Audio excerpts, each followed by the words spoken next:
நாராயணியம் 5ஆம் தசகம் விளக்க உரை. முதல் ஸ்லோகம். இந்த தசகத்தில் விராட் புருஷனின் உற்பத்தி வர்ணிக்கப்படுகிறது. இங்கு பகவத் பக்தி, பகவத் ஸ்வரூப வர்ணனை, உலக சிருஷ்டி இவை சொல்லப்படுவதின் கருத்து வருமாறு. மக்களிடையே பக்தி ஏற்பட வேண்டுமானால் பகவத் ஸ்வரூப பரிஜானம் அவசியம் வேண்டும். ஸ்வரூப பரிஜானம் உண்டாக அந்த பகவானின் மகிமா விசேஷமான சிருஷ்டி தெரிந்திருக்க வேண்டியது முக்கியம். ஆகையாலேயே இங்கு பிரளயத்திற்கு முந்திய நிலை கூறப்பட்டு பின்னால் உண்டான சர்வ பிரபஞ்சமும் அந்த பகவானின் செயலே என கூறப்படுகிறது. ஓ குருவாயூரப்பா, முன்பு மகா பிரளயம் ஏற்பட்ட போது இந்த மாயை தங்களிடம் மறைந்து விட்டது. மாயை இல்லாததால் அதன் காரியமான பிரபஞ்சமும் இல்லை, வேறு ஒன்றுமே இல்லை. தாங்கள் ஒருவரே பரமானந்த ரூபியாக தனித்திருந்தீர்கள். 2வது ஸ்லோகம். ஓ குருவாயூரப்பா, பிரளயத்திற்கு முன்பு தாங்கள் ஆத்மானுசந்தான ரூபமான லீலையில் ஈடுபட்டிருந்தீர்கள். மாயா காரியங்களான சத்வம், ரஜஸ், தமஸ் ஆகிற முக்குணங்களும் ஜீவனுக்கு ஏற்பட்ட கர்மமும் சமஸ்த ஜீவராசிகளும் மறைவை அடைந்து விட்டன.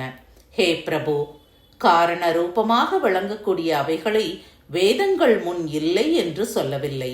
அப்படி இருந்தால் ஆகாச புஷ்பத்திற்கு ஒப்பான அவைகள் திரும்ப உண்டாக கூடுமா? 3வது ஸ்லோகம். ஓ குருவாயூரப்பா, இவ்விதம் 2 பரார்த்த காலம் முடிந்ததும் தாங்கள் சிருஷ்டி செய்ய வேண்டும் என்று நினைத்தீர்கள். அப்பொழுது உலகங்களின் உற்பத்தியை முன்னிட்டு மாயை கலக்கமுற்றது. அத்தகைய மாயையிலிருந்து சிருஷ்டிக்கு உதவியாக மகா காலம் என்ற சக்தியும் ஜீவராசிகளின் கர்மமும் அந்தந்த கர்மாவுக்கு ஏற்ற ஸ்வபாவமும் தோன்றின. இவையாவும் சேர்ந்து சிருஷ்டி விஷயத்தில் மாயைக்கு உதவி புரிந்தன. இங்கு பரார்த்த காலத்தின் அளவை வருமாறு காண்க. 4வது ஸ்லோகம்.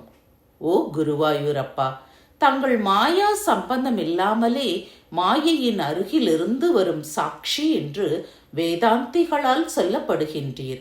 அதே மாயையில் பலவித ரூபமாக தங்களுடன் அனுப்பிரவேசம் செய்யும் ஜீவனும் தாங்களே, வேறல்ல. அந்த மாயையே காலக்கிரம ஸ்வபாவங்களால் உணர்த்தப்பட்டும் தங்களால் ஏவப்பட்டும் புத்தி தத்துவத்தை சிருஷ்டித்தது. இந்த புத்தி தத்துவமே மகத் தத்துவம் எனப்படுகின்றது. 5வது ஸ்லோகம்.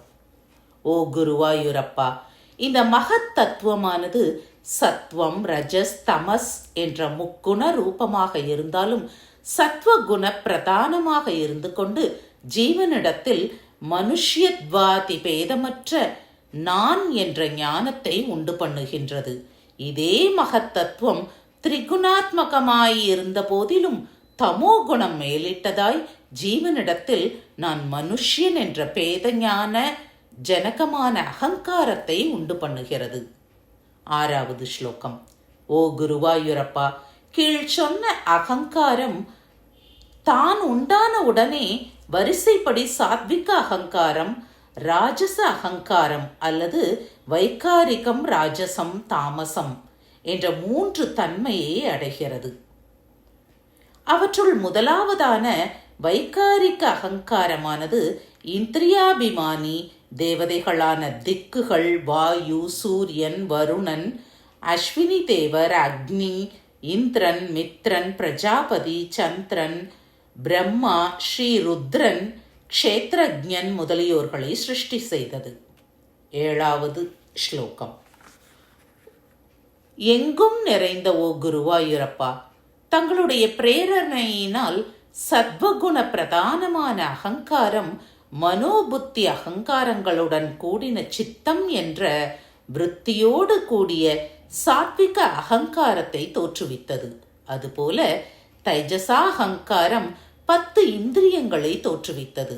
தாமச அகங்காரமானது ஆகாசத்தின் சூக்ஷ்மாம்சமான சப்தத்தை உண்டு பண்ணியது.